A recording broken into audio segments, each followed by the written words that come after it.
j'ai à dire que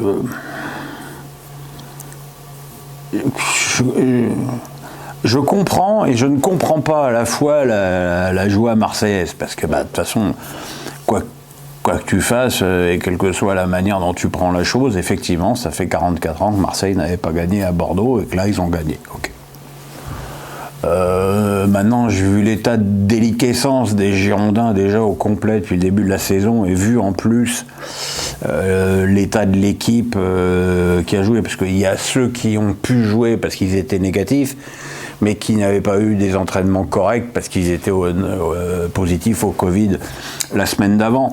Donc, ouais, je veux dire, c'est bien, t'es content. De là à aller craquer les fumigènes à l'aéroport, j'ai trouvé ça un peu too much. Quelque part, j'espère que les Marseillais ont des ambitions et des objectifs plus élevés pour la fin de la saison. Quant à Bordeaux,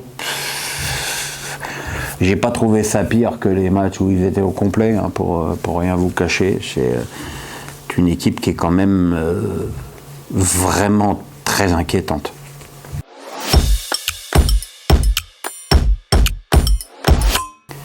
J'ai envie de dire que c'est dommage que Lyon joue pas 38 fois contre le PSG dans une saison, parce que honnêtement, les deux prestations lyonnaises contre le PSG ont été assez supérieures à tout ce qu'on a pu voir par ailleurs dans le championnat.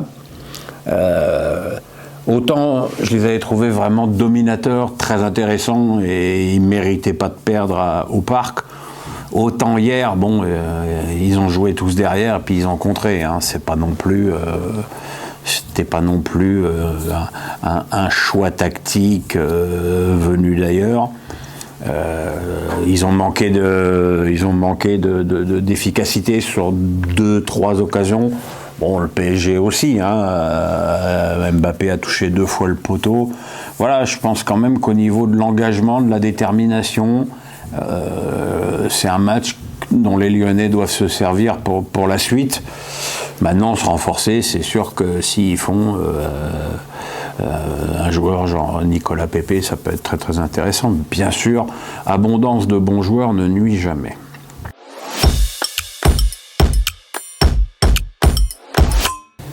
Alors, est-ce qu'il cherche un gardien ou est-ce qu'il cherche Hugo Lloris ? C'est assez différent comme concept. Parce qu'évidemment, faire revenir le gardien de l'équipe de France, champion du monde, dans son club formateur, voilà, tout le monde voit l'histoire. Puis bon, je veux dire, Hugo, il est encore à un très haut niveau. Maintenant, c'est sûr que sportivement, c'est pas le poste où Nice a besoin de se renforcer. Voilà, on est dans une dimension un petit peu plus politique et commerciale. Parce que bon, Benitez est un très bon gardien, mais c'est un personnage quand même assez effacé. Pas non plus que Lloris soit extraordinairement extraverti, mais enfin c'est Hugo Lloris, ça classe le truc. Mais bon, visiblement, il y a d'autres clubs qui pensent à Hugo, notamment Rennes, donc voilà. Mais non, Benitez, sportivement, il n'y a pas besoin de le remplacer.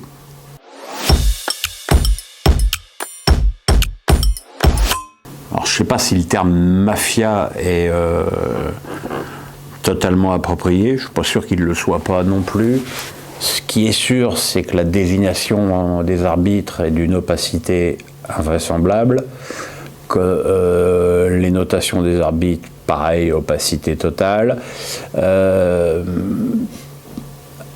Après, le problème, c'est que dans l'arbitrage, il y a les stars et les autres. Et c'est très frappant au niveau de la VAR. Je veux dire, Turpin peut décider ce qu'il veut, jamais la VAR ne viendra le déjuger. Même chose pour Frappart. Alors Frappart, c'est pas parce que c'est une star de l'arbitrage, c'est parce que c'est une femme. Et que, en tant que femme, forcément c'est la meilleure, j'ai envie de dire c'est quasiment la seule, ça aide.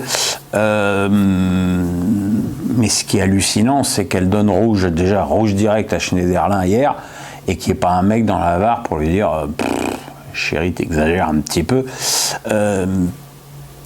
Tout ça parce qu'on ne déjuge pas Stéphanie Frappart.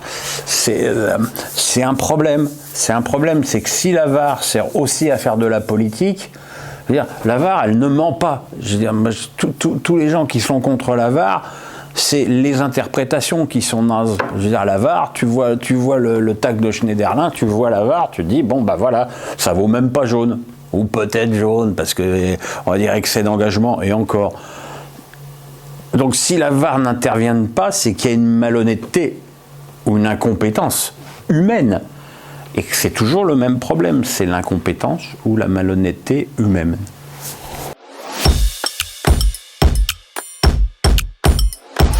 Je l'explique pas. Je l'explique pas parce que franchement, quand il a signé au PSG, je me suis dit que c'était vraiment une bonne pioche parce que j'avais souvenir d'un joueur. Parce que bon, il y a des mecs qui me disent ouais, mais il était pas bien la dernière saison de Liverpool. Il était peut-être pas bien, mais il jouait tous les matchs. Et il a fait autant que ça puisse être possible avec les Pays-Bas un bon Euro, puisque je crois qu'il a marqué 3 buts. Voilà. Et depuis qu'il est au PSG, il est mais même pas inexistant, fantomatique, incroyable. Hier, il y a un moment donné, il a touché la balle vers la 35-36e minute. Je me suis dit, mais il est là, lui. Et ça, c'est pas bon signe. Le truc, c'est... Moi, je veux bien qu'on dise « Ouais, mais attendez, Pochettino, gros nul, il le fait pas jouer à son poste. » Mais enfin, même si tu le fais jouer ailier droit, milieu offensif droit, je veux dire, il y a quand même... Tu peux quand même montrer un minimum syndical, un minimum d'impact physique, un minimum de technique. Hier, il s'est quand même fait bouffer physiquement par Aouar, faut le faire. Et en plus, en deuxième période, il a changé, il a joué plutôt à gauche, et c'était pareil. C'est vraiment un problème. Alors quand j'entends que Newcastle voudrait le prendre, j'ai envie de dire, mais vendez-le vite. Voilà, c'est les joueurs qui n'arrivent pas, qui sont bien dans un système, dans une organisation, dans un club, dans une ambiance, et peut-être que Wijnaldum ne se plaît pas à Paris, je ne sais pas, mais là c'est pas possible. Mais si regardez Thiago Alcantara, c'était le roi au Bayern, c'est pas Wijnaldum à Liverpool, mais enfin on est loin de l'Alcantara du Bayern. Donc voilà, il y a des clubs où ça va et des clubs où ça va pas. Donc, mais il est évident que c'est un problème au PSG, mais enfin c'est pas le seul problème au milieu de terrain. Hier dans mon papier j'ai dit que le milieu du PSG c'était des flancs, mais bon voilà quoi. Herrera ça met jamais un ballon vers l'avant, jamais. Quand t'es milieu de terrain au PSG, on attend plus de toi que ça. Paredes, pareil, c'est une catastrophe. Et ça, je veux bien qu'il y ait eu des absents au PSG, mais enfin, Paredes, Verratti, Herrera, c'est un milieu qu'on pourrait voir contre le Real. Si on voit ça contre le Real, ça va être une boucherie.